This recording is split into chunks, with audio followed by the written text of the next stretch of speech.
बताइए आगे।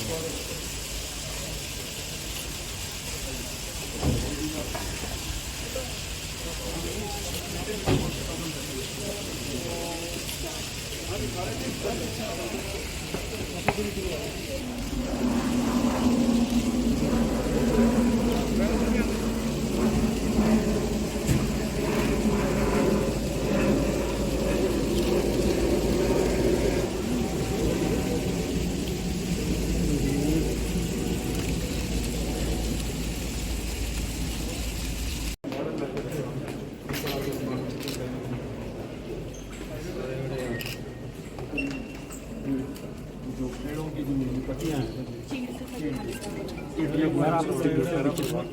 सारी सेल्फ हेल्प ग्रुप की है।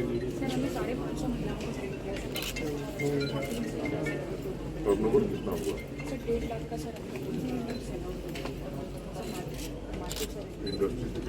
इंडस्ट्री से कितनी बात देता हूँ।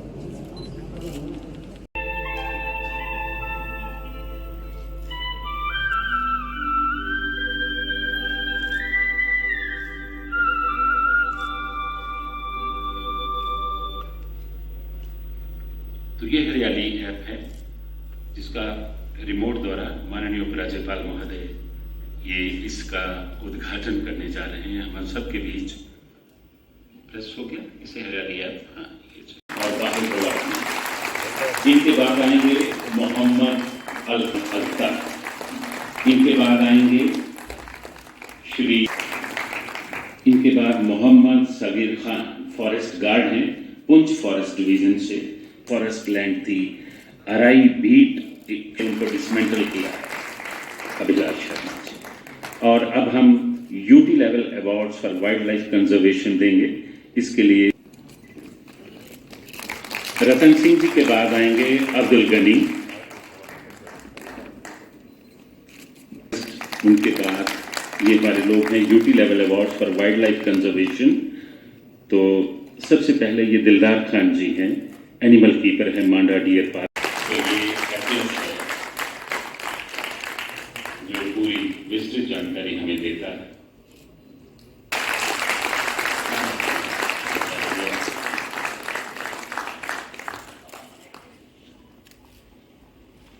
बड़ा भारी योगदान आप कर सकते हैं। मित्रों, जम्मू कश्मीर तेजी से विकास की राह पर अग्रसर है। इस परिदृश्य में विकास और पर्यावरण संरक्षण के बीच संतुलन सुनिश्चित करने में सबसे महत्वपूर्ण भूमिका आप ही लोगों की है। मुझे उम्मीद है कि फॉरेस्ट डिपार्टमेंट क्लाइमेट चेंज और पर्यावरण पर हो रहे प्रतिकूल प्रभावों को कम करने के लिए अपना प्रयास निरंतर आने वाले दिनों में बढ़ाएगा। मित्रों, जम्मू कश्मीर प्रशासन का प्रमुख उद्देश्य है कि प्रशासन लोगों के दरवाजे तक पहुंचे। इसलिए मैं आप सभी से निवेदन करूंगा कि फॉरेस्ट डिपार्टमेंट वनारोपण तथा वनों के संरक्षण के कार्यक्रम में सक्रिय रूप से चुने हुए जनप्रतिनिधियों, ग्राम पंचायत और जमीनी स्तर के संस्थानों को अवश्य शामिल करें। ये प्राकृतिक संसाधन प्रबंधन में सहभागी शासन की दिशा में महत्वपूर्ण कदम साबित हो सकता है। प्रदूषण कम करना, जंगलों के अंधाधुंध दोहन को रोकना और अपने प्राकृतिक संसाधनों का संरक्षण सिर्फ सरकारी नहीं बल्कि सार्वजनिक लक्ष्य होना चाहिए। One beat guard one village की पहल की भी मैं सराहना करता हूं जो आप सबने शुरू किया था। ये फॉरेस्ट कवर को बढ़ाने और जल संरक्षण के प्रयासों में एक मजबूत साझेदार साबित हो रहा है। शहरों में आपके जो भी कार्यक्रम हो रहे हैं, आपने पहले से स्थानीय निकायों, शैक्षिक संस्थानों, गैर सरकारी संगठनों को शामिल किया है। इसे आगे और बढ़ाने की आवश्यकता है ताकि शहरी क्षेत्रों में वायु और ध्वनि प्रदूषण को हम कम कर सकें। मैं चाहता हूं कि पूरा जम्मू कश्मीर इस बात से अवगत हो कि एक तरफा विकास कभी भी सफल नहीं हुआ। पर्यावरण तथा विकास एक दूसरे के पूरक हैं, इसलिए एक के बगैर दूसरे का अस्तित्व संभव नहीं है। स्वेच्छा से लोगों को इस कार्य में शामिल होकर जन भागीदारी की भावना से पर्यावरण से संबंधित समस्याओं का सामना करना पड़ेगा और उसे हल करने के प्रयासों में वन विभाग के साथ खुद को शामिल करना होगा। मुझे उम्मीद है कि जम्मू कश्मीर में पर्यावरण संरक्षण को एक जन आंदोलन का रूप दिया जा सकता है। हमारे बच्चों को, आने वाली पीढ़ियों को जंगल, नदियों तथा प्रकृति का लगातार संरक्षण मिलता रहे, इस पर हम सबको मिलकर के अनवरत काम करने की आवश्यकता है। ये महत्वपूर्ण बात है वो जम्मू के 4 फीडर से जुड़े 6,603 घरों को जहां स्मार्ट मीटर लग गए, आज से अनवरत और क्वालिटी बिजली मिलेगी। इन सभी घरों को जो शेड्यूल्ड कक्ष हैं उनसे मुक्त कर दिया गया है। कोई टेक्निकल फॉल्ट हो जाए तो अलग बात है, नहीं तो इनको निर्बाध गति से बिजली मिलती रहेगी। पिछले 1.5 वर्षों में उपभोक्ता को 24 घंटे बिजली आपूर्ति कैसे की जा सके, ट्रांसमिशन और डिस्ट्रीब्यूशन की क्षमता को कैसे बढ़ाया जा सके और जो AT&T लॉसेस हैं इनको कैसे कम किया जा सके, इस पर अनवरत काम किया गया है। आप सबको मालूम है कि 6,000 करोड़ रुपए की बिजली हम खरीदते हैं और लगभग 2,600 करोड़ रुपए रेवेन्यू अर्जित करते हैं। यानी हर साल ये मोटे तौर पर 3,400 करोड़ रुपए का घाटा हो रहा है। हर उपभोक्ता चाहता है उसे 24 घंटे बिजली मिले, लेकिन आप खुद सोचिए, पिछले अनेक वर्षों में न तो बिजली की क्षमता बढ़ाने का प्रयास हुआ, न ही ट्रांसमिशन डिस्ट्रीब्यूशन की क्षमता को मजबूत करने का। इसलिए ये निर्णय लिया गया कि जिन घरों में भी मीटर लगे हुए हैं उन घरों को 24/7 क्वालिटी पावर उपलब्ध कराना, ये हमारी जिम्मेदारी है। जम्मू के ऐसे 4 फीडर वनताला, रूपनगर 2, रूपनगर 3 और रूपनगर 4, जिनसे 6,603 घरों में आज से ये सुविधा शुरू की जा रही है। मुझे पता है कि ज्यादातर उपभोक्ता मीटर लगाना चाहते हैं, बिल देना चाहते हैं, और इसलिए मेरा सभी से अनुरोध है कि प्रशासन के इस अभियान में आप सहयोग करिए। ये व्यवस्था हम कश्मीर घाटी में भी लागू करने जा रहे हैं और इससे बिजली चोरी रोकने के साथ साथ अनइंटरप्टेड क्वालिटी पावर 24/7 की दिशा में एक महत्वपूर्ण कदम हम उठाने जा रहे हैं। और मैं आग्रह करूंगा कि आप सब इस अभियान में निश्चित रूप से हमारा सहयोग करें और नीतिगत रूप से मैं इसका पक्षधर हूं कि जो बिजली बिल पे कर रहा है उसे बिजली मिलनी ही चाहिए। पिछले साल जैसा डॉक्टर गेरा ने बताया, फॉरेस्ट डिपार्टमेंट के 130 साल पूरे होने के अवसर पर मुझे संजीव वर्मा जी ने, गेरा साहब ने आमंत्रित किया था। नीति आयोग की रिपोर्ट उसी समय SDG की आई थी, जिसमें 55% फॉरेस्ट कवर के साथ जम्मू कश्मीर को परफॉर्मर की कैटेगरी में रखा गया था। उस समय मैंने आग्रह किया था कि अभी हमारे पास 42 प्रकार की वन्य प्रजातियां हैं और हमारी कोशिश होनी चाहिए कि ये प्रजातियां लगातार बढ़ें, घटे नहीं। मुझे बताया गया है इस वर्ष 20,000 हेक्टेयर विनष्ट हो चुके जंगलों को फिर से हरा भरा करने के लिए पौधे लगाए जा रहे हैं। मेरी शुभकामनाएं आप सबके साथ हैं। मैं फॉरेस्ट डिपार्टमेंट के सभी साथियों को डल लेक में चिनार के ट्रांसप्लांटेशन के लिए हृदय से बधाई देना चाहता हूँ। 2020 में ही मैंने आग्रह किया था कि 4 चिनार की ऐतिहासिक लेगेसी को फिर से कैसे जिंदा किया जाए, और मुझे खुशी है कि इस वर्ष फरवरी में 2 चिनार ट्रांसप्लांट करके वर्षों पुरानी जो ख्वाहिश थी यहाँ के लोगों की, उसको पूरा करने का काम फॉरेस्ट डिपार्टमेंट ने किया है। इसके लिए मैं आप सबको हृदय से धन्यवाद देना चाहता हूँ। ये काम सिर्फ लैंडस्केप को खूबसूरत बनाने के लिए नहीं किया गया है। ये प्रयास है पर्यावरण से जुड़ी चीजों को हमारी सोच में कैसे सम्मिलित किया जाए, और मुझे विश्वास है कि जब भी लोग भविष्य में 4 चिनार को देखेंगे तो उन्हें भी अपनी जिम्मेदारी का एहसास होगा।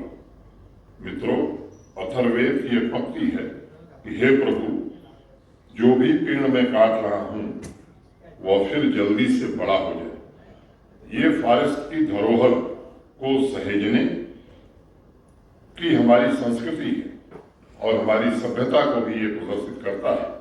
हम सबको ये बात समझनी जरूरी है कि जब तक धरती और हमारा पर्यावरण सुरक्षित है तब तक हमारा भविष्य भी उज्जवल है और भविष्य भी सुरक्षित है। इसमें कोई शक नहीं है कि एक राष्ट्र की शक्ति के मुख्य रूप से उसके प्राकृतिक संसाधनों पर ही टिकी होती है। आज हमारा मुल्क दुनिया के 12 शीर्ष विविध प्रजातियों वाले देशों में शुमार है।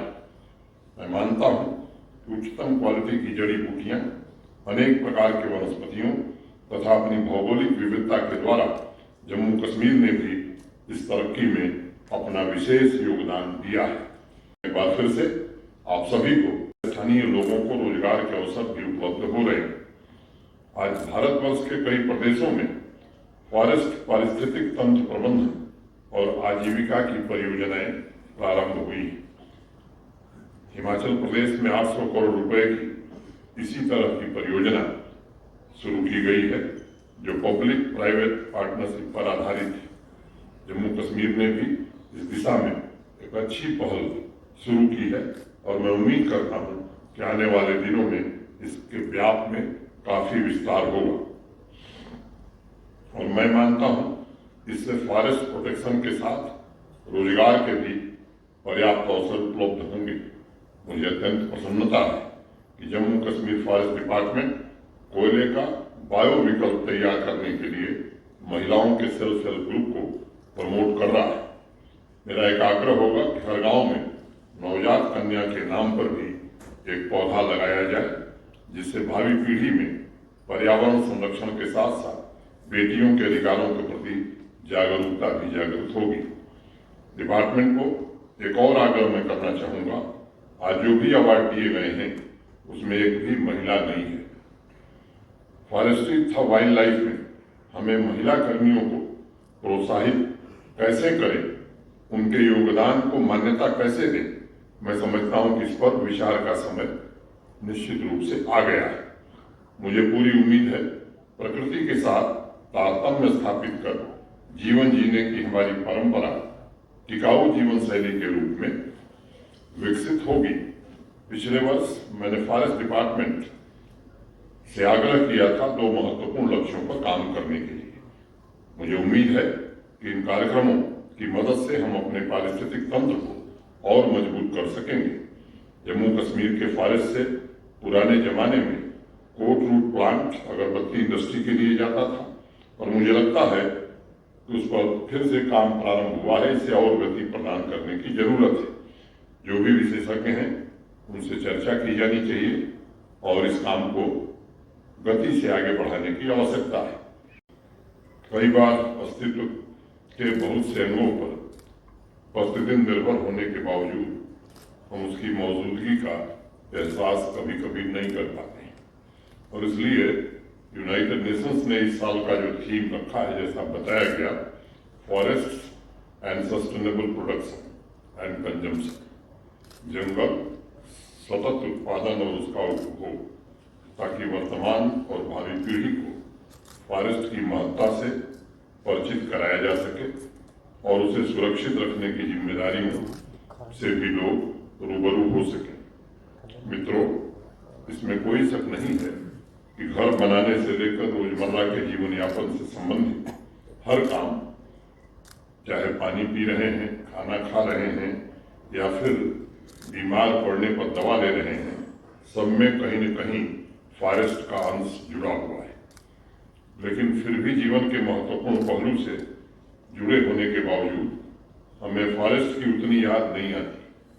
आज हमें ये सोचने की आवश्यकता है कि सस्टेनेबल फॉरेस्ट मैनेजमेंट पर किस तरह से काम किया जाए और उसके संसाधनों का सही उपयोग करके किस प्रकार से क्लाइमेट चेंज का मुकाबला करने की एक व्यवस्था बनाई जाए, ताकि भविष्य में जो पीढ़ियां आने वाली हैं उन्हें एक समृद्ध और स्वस्थ वातावरण उपलब्ध हो सके। इसके लिए सबसे पहली बात हमें समझनी होगी कि पृथ्वी के प्राकृतिक संसाधनों पर हमारा अस्थायी अधिकार नहीं बल्कि टेम्पररी है, और इसलिए इसका अंधाधुंध इस्तेमाल करने से पहले ये जरूर विचार करना आवश्यक होगा कि इसके बिना शायद एक दिन भी जीना असंभव हो जाए।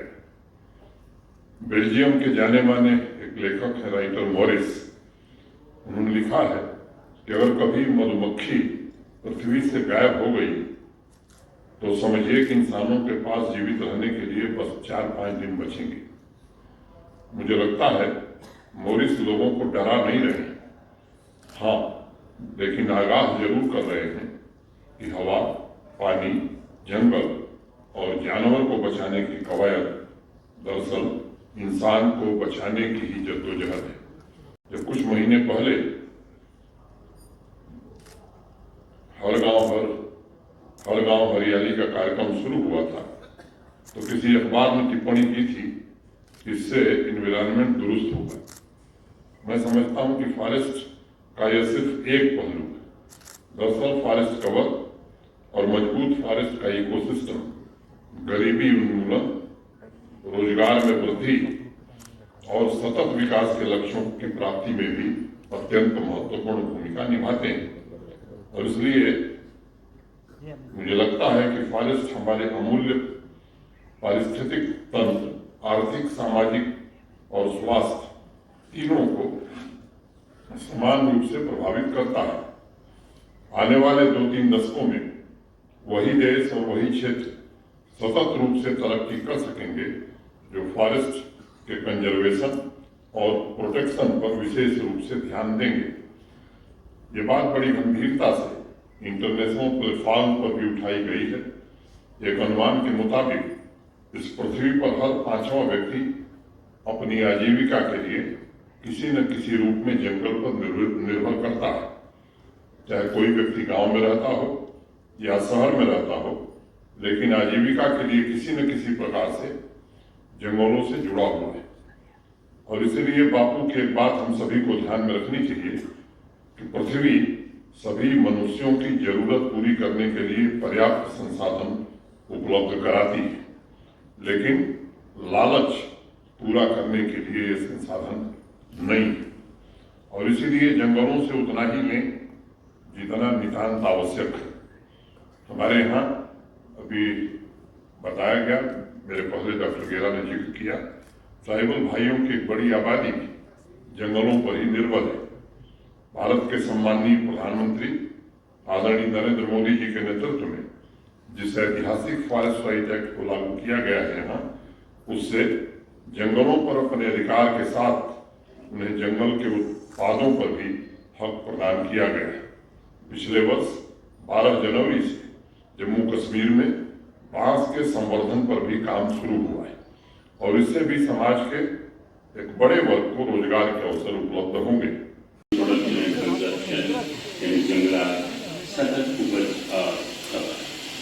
हम सभी जानते हैं कि रोजमर्रा की जरूरियात जिंदगी के हवाले से हम प्रत्यक्ष अथवा अप्रत्यक्ष रूप से वनों का बहुत बहुत धन्यवाद। और आप एडिशनल पौधा बहुत बहुत धन्यवाद सर। जोरदार ताली से अभिनंदन कीजिए माननीय राज्यपाल जम्मू कश्मीर श्री मनोज सिन्हा जी, उनके साथ मिशन सेक्रेटरी श्री संजीव वर्मा जी,